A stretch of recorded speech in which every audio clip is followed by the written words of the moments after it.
രാശിപ്രകാരം നമ്മൾ കാണുന്നത് കന്നിരാശിയാണ്. കന്നിരാശിയിൽ തന്നെ കേതുവിന്റെ അപകാരം ഉച്ചസ്ഥായിലാണ്.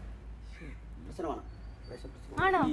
കേതുവിന്റെ അപകാരം എന്ന് പറയുമ്പോൾ കേതു എന്ന് പറഞ്ഞു കഴിഞ്ഞാൽ ഈ ആരൂഢത്തിൽ താമസിക്കുന്ന ഒരാൾ ഒരു കാര്യം ചെയ്യാൻ ഒരുങ്ങുമ്പോൾ അതിന് തടസ്സം വരിക, യാത്ര ചെയ്യാൻ നേരത്തെ തടസ്സം വരിക, ഒരു വാഹനം വാങ്ങാൻ നിൽക്കുമ്പോൾ തടസ്സം വരിക, കല്യാണം, വിദ്യാഭ്യാസം എന്നീ കാര്യങ്ങളിൽ തടസ്സം വരിക എന്നാണ്. ശരിയാ ജോത്സ്യരെ, പല പ്രാവശ്യം ഇവിടെ പൈസയും കരുതി വെച്ചിട്ടുണ്ട്, ഇതൊന്ന് പൊളിക്കണം എന്ന് വിചാരിച്ചു. നടക്കത്തില്ല, കേതു സമ്മതിക്കത്തില്ല. ഇന്ന് വരെ അത് സാധിച്ചിട്ടില്ല. അതിന് പ്രതിവിധി നോക്ക്. നമുക്ക് നോക്കാം. മാത്രല്ല ഇത് നമ്മളിപ്പോ ഈ വീട് പണിയുടെ കാര്യം ആലോചിക്കുമ്പോഴേ അതിന് തടസ്സങ്ങൾ ഉണ്ടായിട്ടുണ്ട്. അതല്ലേ കേതുവിന്റെ കാരണം. നമുക്കിപ്പോ അത് അതിനുള്ള പരിഹാരങ്ങളൊക്കെ ഉണ്ടാവില്ലേ? പരിഹാരം ഇല്ലാത്തതൊന്നും ഇല്ലല്ലോ. അതെ അതെ അതെ. അവിടെ നമ്മള് ഈ ആരൂഢത്തിൽ ഭവന നിർമ്മാണത്തെ കുറിച്ചുള്ള അന്വേഷണമാണ്. ഇത് പറ്റുമോ ഇല്ലയോ എന്നുള്ളതാണ്.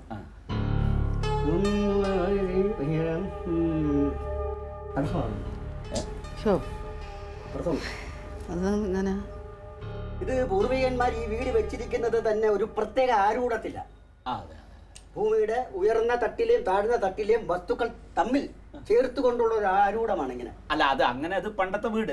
പണ്ടത്തെ പുതിയ ആൾക്കാർക്ക് തെരഞ്ഞുകൂടാ. അല്ല ആ വീട് മാറ്റിയിട്ട് നമ്മളിപ്പോ നേരത്തെ പറഞ്ഞല്ലോ, ഇത് ഇങ്ങോട്ട് തെക്കോട്ട് മാറ്റിയിട്ട് കനകന വീട് വെക്കണ കാര്യമാണ് ഇപ്പൊ നമ്മൾ. ഞാൻ പറഞ്ഞു വരുന്നത് അങ്ങനെ ഒരു ആരൂഢമാണ് നമ്മുടെ പൂർവികർ ഇതിൽ ചെയ്തിരിക്കുന്നത്. താഴ്ന്ന വസ്തുവിൽ നിന്നും ഉയർന്ന വസ്തുവും തമ്മിൽ ആരൂഢത്തിൽ ഒരു ചേർച്ച ഉണ്ടാക്കിയാണ് ഈ വീട് വെച്ചിരിക്കുന്നത്. ഇത് പൊളിച്ചിട്ട് നമ്മൾ സെപ്പറേറ്റ് വെക്കാൻ പറ്റത്തില്ല. രണ്ടിനും ഒരു ആരൂഢമാണ്. രണ്ട് ഇതിൽ ചേരത്തില്ല. അവിടെ ഒരു മതില് കെട്ടി മറിച്ചു കഴിഞ്ഞാൽ നമുക്ക് കാഴ്ചയെ മറയ്ക്കാൻ പറ്റൂ. പക്ഷേ ആരൂഢത്തെയോ എങ്ങനെ പഠിക്കുന്നത്? നമ്മളിപ്പോ ഇത് രണ്ടും കൂടി പാടില്ലല്ലോ. തങ്കത്തിനെ മാറ്റി നിർത്തി കനകനെ സെപ്പറേറ്റ് ഒരു വീട് വെക്കാനാണല്ലോ. അല്ലല്ല, അത് പറ്റത്തില്ല. ആരൂഢം അതിന് പ്രശ്നമാണ്. ഈ കന്നിമൂലയിൽ ഒരു കുഴിവ് കാണുന്നുണ്ട്. കന്നിമൂലയിൽ അവിടെ മണ്ണെടുക്കുകയോ കുഴി ഉണ്ടാകുകയോ വല്ലതും ചെയ്തിട്ടുള്ളതായിട്ട് വല്ലതും? അല്ല, അവിടെ മുമ്പ് ഒരു കിണറുണ്ടായിരുന്നു. അല്ല, അത് ഇടിച്ച് നികത്തിയല്ലോ. ഒരു പകുതി മുക്കാലും തൂർന്നേ. വേണമെങ്കിൽ നമുക്ക് JCB നിർത്തി അതങ്ങോട്ട് തൂർക്കാലോ, കുഴപ്പമില്ല. അത് നമുക്ക് നികത്താം. ആർക്കാ അവിടെ വീട് വെക്കുന്നേ? വീട് കനകനെ നാളെ എങ്ങനെ വരും? നാള് ആയില്ല.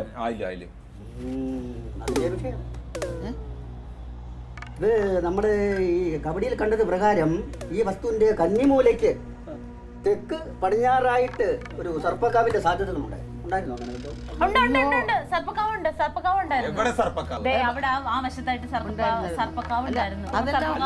അതൊക്കെ പണ്ട് അളിയനും ഞാനും കൂടിയിട്ട് അതൊക്കെ ഒഴിഞ്ഞിട്ട് നമ്മൾ മണ്ണാർക്കാലയിലെ കൊണ്ടിട്ട് ഒഴിഞ്ഞു വെച്ചു. അത് ദോഷമൊക്കെ കളഞ്ഞു ഞങ്ങൾ. അതൊരു 40 വയസ്സ്. നമ്മുടെ ഈ ഭൂമിപരമായി ചെയ്യുന്ന ഈ ദൈവാധീനത്തിന് ചെയ്യുന്നതല്ല ഒരു 10-20 വർഷം കഴിയുമ്പോൾ അതിന്റെ ശക്തി ക്ഷയിച്ചു വരുന്നതായിട്ടാണ് കാണുന്നത്. അപ്പോൾ അവിടെ സർപ്പത്തിന്റെ ദോഷം ഇപ്പോഴും നിലവിലുണ്ടെന്നുള്ളതാണ്. അതിന് പ്രതിവിധി സർപ്പം ഉണ്ടാവുമല്ലോ. നമുക്കതൊക്കെ നോക്കി എന്താണെന്ന് വെച്ചാൽ ചെയ്യാം. പക്ഷേ ഈ വീട് നിർമ്മാണത്തിൽ ശക്തമായിട്ടുള്ള ഒരു ഇതാണ് കാണുന്നത്. മുടക്കമാണ് കാണുന്നത്. ആ മുടക്കത്തിന് എന്തെങ്കിലും ഒരു പൂജയൊക്കെ ചെയ്താ അല്ലേ? പൂജ ചെയ്താല് നോക്കാം നമുക്ക്. അല്ല, തറരക്ഷ നടത്തിയാൽ പറ്റുമോ? തറരക്ഷ ചെയ്താൽ തറക്ക് രക്ഷ കിട്ടും. പക്ഷെ അവിടെ ഭവനത്തിനെ കുറിച്ചുള്ളത് നമ്മൾ ചെയ്യേണ്ടി വരും. കാണുന്നില്ല. അതുകൊണ്ട് ഇത് നല്ലത്, നിങ്ങൾ അവിടെ ഒരു സർപ്പക്കാവ് കെട്ടി അവിടെ അന്തിത്തിരി വെച്ച് നിന്ന് കഴിഞ്ഞാൽ ഇത് കുറച്ചൊക്കെ ഇത് മാറി കിട്ടും. എന്താ പണിക്കരെ പറയണ? അതെങ്ങനെ പറ്റുക? ആ സ്ഥലത്തേക്കല്ലേ ഇപ്പൊ ഈ വീട് നീങ്ങിയിരിക്കണത്. പിന്നെ അവിടെ സർപ്പക്കാവ് കെട്ടിയ വീട് അവിടെ കെട്ടുക? അതിൽ കാണുന്നില്ലല്ലോ. ഈ വീട് നിങ്ങൾ പണിയുന്നതെങ്കിൽ ഇത് പൊളിച്ച് ഇതേപോലെ തന്നെ ഈ ആരൂഢത്തിൽ പണിയുക എന്നുള്ളതാണ്. അല്ലാതെ സെപ്പറേറ്റ് ചെയ്യാൻ പറ്റും. അപ്പൊ ജോത്സ്യരെ ചുരുക്കി പറഞ്ഞാൽ വീട് വെക്കാൻ പറ്റില്ല ഇവിടെ. അല്ല, നമ്മളിപ്പോ ഈ ആരൂഢം എന്ന് പറഞ്ഞല്ലോ. ഇപ്പൊ ഈ ആരൂഢം അതിന് നമ്മള് ഓടിട്ട വീടല്ല വെക്കണത്, ടെറസ് വീടാണല്ലോ. ആരൂഢം എന്ന് പറയുന്നത് ചേർച്ചകളാണ്. വീടിന്റെ 4 ഭാഗങ്ങളെയും ചേർത്ത് കെട്ടുന്ന ഒരു മുഖക്കാമ്പാണത്. അപ്പൊ അത് എല്ലാ വീടിനും ഉണ്ട്. ഇത് വാർപ്പല്ലേ? വാർപ്പാണെങ്കിൽ ഇത് വരുമല്ലോ.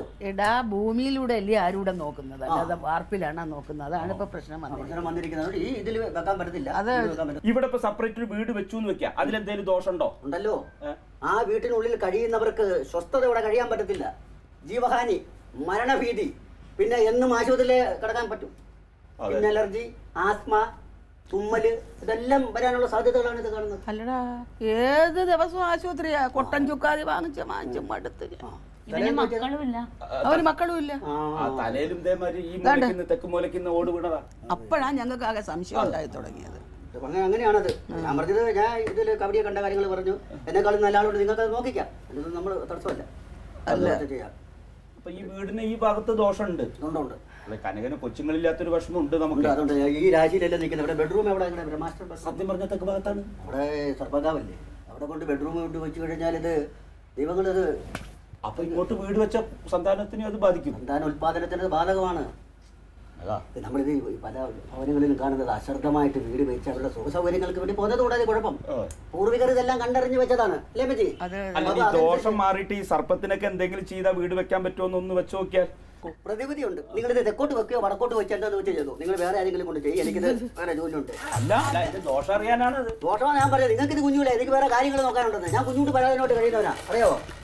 അയ്യോ എന്താ എന്താ അല്ല, അതിലിപ്പോ വേറെ ദോഷമൊന്നും ഉണ്ടായില്ലല്ലോ. നീ പറഞ്ഞപ്പോ എന്താ കുഴപ്പം? ഒരു കുഴപ്പമില്ലെന്ന്. നിങ്ങൾക്ക് കുഴപ്പമില്ല, എനിക്കല്ലേ കുഴപ്പം. നിങ്ങൾ വീട് വെക്കുകയോ വെക്കാതിരിക്കുകയോ, നിങ്ങൾ എന്നെ പിടിച്ചിനകത്ത് വലിച്ചിട്ട് എന്നെ കഷ്ടപ്പെടുത്താതെ നിങ്ങൾ വേറെ ആരെങ്കിലും വെച്ച് നോക്കുകയോ നോക്കാതിരിക്കുകയോ ഒക്കെ ചെയ്തു. അല്ല ജോത്സരെ, അതിന് മാത്രം നമ്മൾ വേറെ പ്രശ്നങ്ങളൊന്നും ഇല്ലല്ലോ. എന്നെ വിട്ട് ശല്യം ചെയ്യരുത്. അല്ല, അതിനുള്ള എന്തെങ്കിലും എനിക്ക് എന്റെ ജീവനിൽ കൊല്ലുണ്ട്, അതുകൂടെ ഞാൻ പറഞ്ഞത്.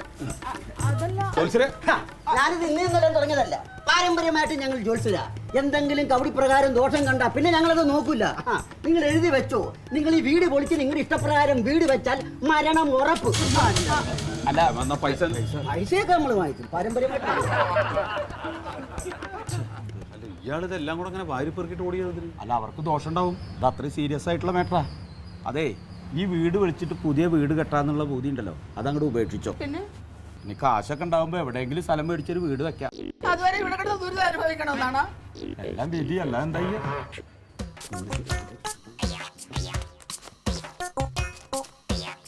കണക്കങ്ങോട്ട് ശരിയാവുന്നില്ലല്ലോ. നമ്മൾ തമ്മിൽ പറഞ്ഞുറപ്പിച്ചത് 5000 രൂപ. ഇത് 500 രൂപയുടെ കുറവുണ്ട്. പോരട്ടെ, 500 500 രൂപ അഴകേശനമ്മാവൻ തന്നല്ലോ. അത് അവിടെ പണിഞ്ഞ പണിയുടെ പൈസ. ഇത് നമ്മൾ തമ്മിൽ പറഞ്ഞുറപ്പിച്ച കരാറിന്റെ കാശ്. പോരട്ടെ, 500 പോരട്ടെ. ഇത്രയും പോരെ? പോരാ.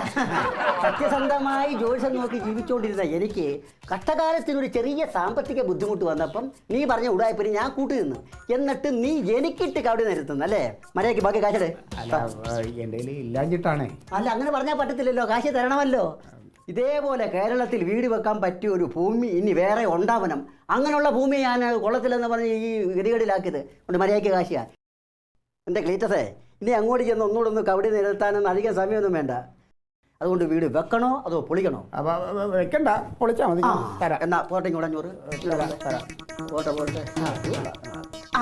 ഇപ്പം ശരിയായി. മര്യാദ. 100 രൂപ വണ്ടിക്കൂലിക്കുള്ള 5 പൈസ തരത്തില്ല. അത് തലപ്പെടാൻ നോക്ക്. കുഴപ്പമില്ല. പിന്നെ ഇതുപോലുള്ള ആവശ്യങ്ങൾ ഇനിയും വരും.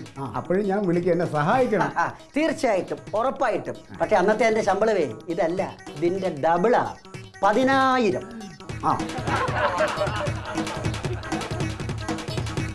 Alien versus Alien.